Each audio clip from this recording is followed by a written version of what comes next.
So at the risk of getting a bit addicted as her indoors has with solar panels, yes, this is what we've got to put on our camping trailer. So we've got a 170 watt panel, fixing kit, some destruction, solar charge control, all the wires, and there's the panel. I'll turn that over. There we have the panel.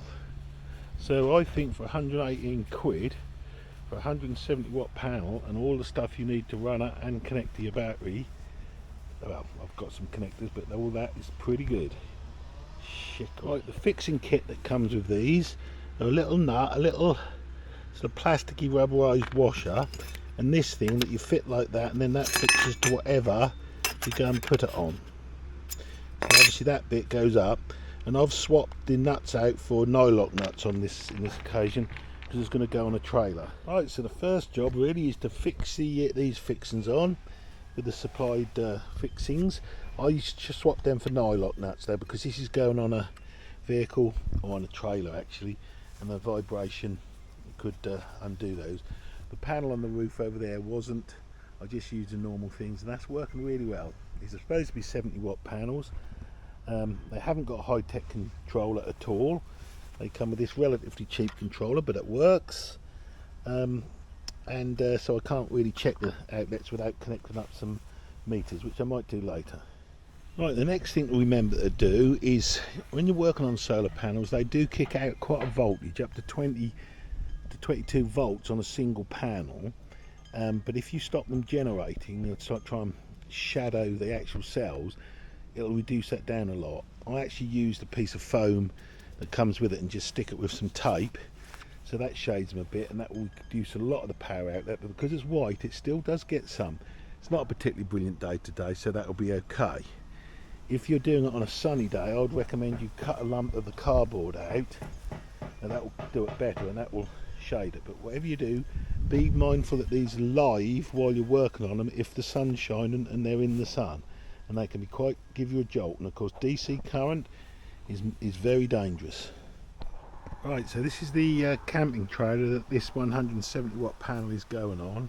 It's a Brenda up trailer, quite large for camping. I can get a Sib and several other boats in there.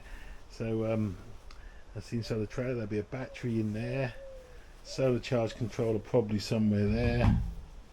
The wires will reach, the wires should reach, you get quite a lot. And I'm mounting this, so I've mounted it on the front for strength using the alley. So I've mounted it using the brackets on an M6 bolt or set screw, which goes through, and I'll put some little rubber tubing from an old car tube on there, and there it goes through. It's bolted through to the strong point. At the back that can't be the case, so I got some chopping board from QD, sort of a plasticky chopping board, and I'll screw through that, or drill through that and screw through that and fix through that with a piece of that underneath it probably as well, to give it some strength. So we're getting there on this install. Quite easy, quite enjoyable. I'll try and bring the cables, because obviously this roof lifts, so we've got to get it right for the cables. So I shall probably cable tie that cable there and bring these cables through here at some point so it will open. I've yet to think about that.